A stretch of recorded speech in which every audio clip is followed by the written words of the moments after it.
Hello friends, welcome in electrical mantra. मैं हूं आपका दोस्त गोविंद शर्मा। बात कर रहे हैं हम आईटीआई इलेक्ट्रीशियन के थ्योरी के पोर्शन के ऊपर। आपको जैसे ही पता है हम यहां पर अच्छी अच्छी वीडियो लेके आते हैं, तो प्लीज़ अगर आप इस चैनल पर नए तो सब्सक्राइब कर लें।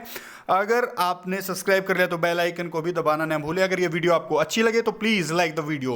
बात करते हैं परमाणु की, यानी कि एटम्स। एटम्स क्या होते हैं? देखिए क्या होता है, जैसे कि अपना घर है, मान लेते हैं अपना घर है, वो सबसे छोटी से छोटी चीज़ अपने घर में क्या होती है?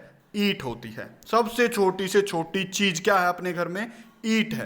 वैसे ही क्या होता है, कोई भी मेटल होता है, कोई भी पदार्थ होता है, उसका सबसे छोटा से छोटा जो कण होता है, या पदार्थ का सबसे छोटा से छोटा कण जो रासायनिक क्रिया में भाग ले सकता है, उसको क्या बोलते हैं? उसको परमाणु बोलते हैं। उदाहरण के तौर पर हम मान लेते हैं हमारी कॉपर की वायर होती है, और हमारी कॉपर की वायर में सबसे छोटा से छोटा कण जो होगा, उसी कण को हम परमाणु बोलेंगे। यह बात शायद आपको क्लियर रही होगी। ठीक है, अब आगे क्या है? यह प्राकृतिक रूप से संतरता विद्यमान नहीं रहता है। अब आगे क्या बोलता है, देखो अब क्या होता है, मान लेते हैं ये क्या है? हमारा एटम है। ये सर्कल जो मैंने बनाया ये क्या है? हमारा एटम। और इस एटम में क्या होता है? इस एटम के भी सब पार्ट होते हैं, और वो सब पार्ट क्या है? एक तो इसका क्या होता है, इसका सेंटर होता है जिसको हम न्यूक्लियस बोलते हैं, और इस न्यूक्लियस में प्रोटॉन प्लस न्यूट्रॉन पाए जाते हैं। ठीक है, और इस न्यूक्लियस के चारों ओर इलेक्ट्रॉन्स होते हैं, इलेक्ट्रॉन्स पाए जाते हैं जो इस न्यूक्लियस के चारों ओर रिवोल्व्स करते हैं। क्या करते हैं? रिवोल्व्स। बात याद रखेंगे आप। ठीक है, यह मुख्यतः देखो प्रोटॉन, न्यूट्रॉन और इलेक्ट्रॉन से बना होता है। मैंने अभी बताया प्रोटॉन, न्यूट्रॉन तथा इलेक्ट्रॉन से प्राकृतिक रूप से मूल कण माने जाते हैं। देखो तो एटम्स के मूल कण क्या हैं? परमाणु के मूल कण क्या हैं? प्रोटॉन, इलेक्ट्रॉन्स और न्यूट्रॉन्स हैं। अब देखो इनका भी यूज होता है आगे आगे। प्रोटॉन तथा न्यूट्रॉन परमाणु के नाभिक में पाए जाते हैं, मैंने आपको बता दिया। आगे देखते हैं, देखो क्या होता है, जो प्रोटॉन होते हैं उन पर प्लस चार्ज होता है, जो इलेक्ट्रॉन्स होते हैं उन पर नेगेटिव चार्ज होता है, और जो न्यूट्रॉन्स होते हैं उन पर कोई चार्ज नहीं होता, यानी कि वो न्यूट्रल होते हैं। ठीक है, उन पर कोई चार्ज नहीं होता है। बात करेंगे आगे। देखो क्या होता है, प्रोटॉन पर कितना चार्ज होता है? 1.6 इंटू 10 की -19 कुलाम। ये कुलाम क्या है? जब भी हम चार्ज को मेजर करते हैं तो एक यूनिट लगाते हैं। जैसे कि हम एम्पियर में करंट को मेजर करते हैं, वोल्टेज को वोल्ट में मेजर करते हैं, वैसे ही हम किसको? चार्ज को कुलाम में मेजर करते हैं। न्यूट्रॉन्स क्या होता है? आवेशहीन होता है, यानी कि इस पर कोई आवेश नहीं होता। और इलेक्ट्रॉन्स पर कौन सा आवेश होता है? माइनस में। जितना प्रोटॉन पर होता है उतना ही माइनस में अगर मैं देखूं तो कुलाम, उतना ही कुलाम इलेक्ट्रॉन्स पर चार्ज होता है। तो मुफ्त इलेक्ट्रॉन्स की देखेंगे। देखो क्या होता है मुफ्त इलेक्ट्रॉन्स, क्या होता है? ये जो मुफ्त इलेक्ट्रॉन्स होते हैं यही क्या करते हैं? अंतिम कक्षा में घूमते हैं। अंतिम कक्षा क्या है? मान लेते हैं ये मैंने बताया, यहां पर मैंने आपको न्यूक्लियस बनाया, नाभिक बताया। नाभिक में क्या बताया मैंने? प्रोटॉन तथा न्यूट्रॉन्स रहते हैं, और उसके चारों तरफ क्या रिवॉल्व करते हैं? वो रिवॉल्व करते हैं अपने इलेक्ट्रॉन्स, और उनकी भी अपनी अपनी एक कक्षा होती है। मान लेते हैं ये एक कक्षा, दूसरी कक्षा। ये जो मुफ्त इलेक्ट्रॉन्स होते हैं वो सबसे बाहर वाली कक्षा में होते हैं। ऐसे ऐसे बाहर वाली कक्षा में जो इलेक्ट्रॉन्स होंगे वही मुफ्त इलेक्ट्रॉन्स कहलाएंगे, और इन्हीं मुफ्त इलेक्ट्रॉन्स की बेस पर हम ये डिसाइड कर सकते हैं कि कोई भी चीज़ कितनी कंडक्टिविटी उसके अंदर है, या अच्छी कंडक्टिविटी वो दे पाएगी या नहीं दे पाएगी। ठीक है, आगे देखते हैं आगे क्या बोलता है। देखो ये इसने थोड़ी सी कॉन्फ़िगरेशन यहां पर दी है। देखो ये जो आपको ये दिखाई दे रहा है ये क्या है? ये न्यूक्लियस है, और ये डॉट डॉट डॉट आपको दिखाई दे रहे हैं ये इलेक्ट्रॉन्स हैं। ये क्या है? इलेक्ट्रॉन्स हैं। आप शायद समझ गए होंगे।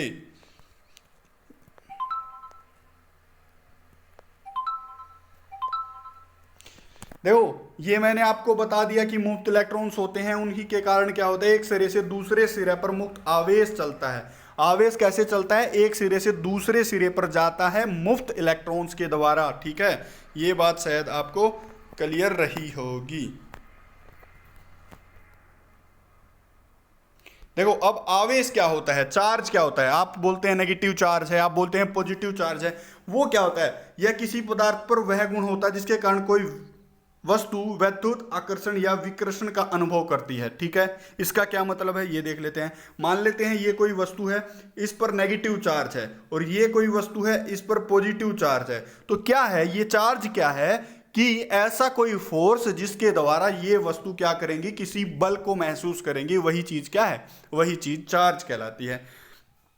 अब आवेश की एसआई यूनिट क्या होती है, कूलाम, मैंने अभी थोड़ी देर पहले बताया था। और इसको किससे प्रदर्शित करते हैं, सी से प्रदर्शित करते हैं। ठीक है, इतनी बात शायद आपको हो गई होगी। देखो आज का जो मोस्ट इंपॉर्टेंट चीज है वो है ये ला, ये जो कूलाम ला हम कर रहे हैं, ये ला आज का मोस्ट इंपॉर्टेंट है। देखो कूलाम ला क्या कहता है, ये आपसे बहुत सारे इंटरव्यू में भी पूछा जाएगा और थ्योरेटिकल पेपर्स में तो पूछा जाता है। देखो अगर मान लेते हैं कोई दो वस्तु है, एक ये वस्तु एक ये वस्तु, एक वस्तु पर मान लेते हैं Q1 चार्ज है। देखो किसी भी वस्तु पर कुछ ना कुछ चार्ज जरूर होता है। तो एक वस्तु पर हमने मान लिया Q1 चार्ज है, और एक वस्तु पे हमने मान लिया क्या है, Q2 चार्ज है। और इन वस्तुओं के बीच की जो दूरी है, इनके सेंटर्स के बीच की जो दूरी है, वो मान लेते हैं हम क्या है, R मान लेते हैं। तो ये कूलाम लॉ क्या बोलता है कि इन दोनों के बीच की डिस्टेंस हमने मान ली, इनके बीच की हमने डिस्टेंस मान ली, और इन पर हमने क्या मान लिया,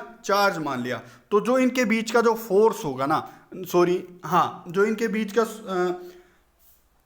फोर्स होता है, या इनके आकर्षण तो करेंगी, ये देखो आकर्षण करेंगी या फिर एक दूसरे को रिपेल करेंगी। अब कैसे, अगर मान लेते हैं इसके पास प्लस चार्ज है, इसके पास भी प्लस चार्ज है, तो एक दूसरे को, अगर इनका सेम चार्ज है तो एक दूसरे को क्या करेंगी, दूर धकेलेंगी, एक दूसरे को दूर धकेलेंगी। अब क्या आपने कई बार चुंबक देखा होगा, चुंबक दूसरे चुंबक को ना कई बार दूर धकेलता है, और कैसे, और कई बार वो क्या करता है, उसको अपनी तरफ खींच लेता है। तो अगर वो उस चुंबक में क्या होता है, अलग अलग चार्ज होता है, तो वो क्या करता है, वो उसको दूर धकेलता है। उसमें पोल्स होते हैं, लेकिन हम यहां पर एक एग्जांपल ले रहे हैं चार्ज के ऊपर ही। देखो अगर प्लस प्लस चार्ज है तो दूर धकेलेंगे, अगर क्या होगा, इसके पास प्लस चार्ज हो, इसके पास माइनस चार्ज हो, अलग अलग चार्ज हो, तो ये हमेशा एक दूसरे को अट्रैक्ट करने की कोशिश करेंगे। बट हम यहाँ पर फोर्स की वैल्यू निकाल रहे हैं। फोर्स की वैल्यू कैसे निकलेगी, फोर्स की वैल्यू निकलती है F इज इक्वल टू, इन दोनों चार्ज को मल्टीप्लाई करते हैं और डिवाइड करते हैं इनके बीच की डिस्टेंस, इनके बीच की डिस्टेंस उसके स्क्वायर के चीज से हम डिवाइड कर देते हैं। फॉर एग्जाम्पल मान लेते हैं। फॉर एग्जाम्पल कैसे हैं, मान लेते हैं यहाँ पर